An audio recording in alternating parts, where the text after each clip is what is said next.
চাচা আমার একটাই কথা, আপনার আমার সংসারটারে বাঁচান। আমি আমার বউ হারাইতে চাই না। আমার বউ জানি আমার ছেড়ে না যায়, আপনারা সেই ব্যবস্থাটা করেন। আমার দিকটা না হোক, আমার সন্তানের দিকটা তাকায় হলেও করেন। আমি আমার বউরে অনেক বুঝেছি, কিন্তু সে বুঝে না। সেই জন্য আমি আপনাদের সবাই এখানে একত্রিত করছি।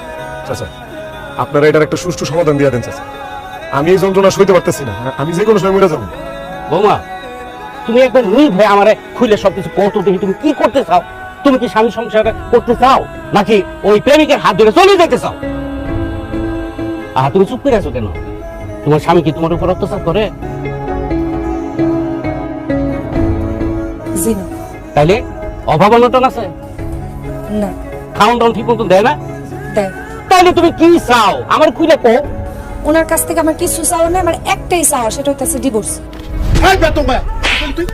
তোর এত বড় সাহস!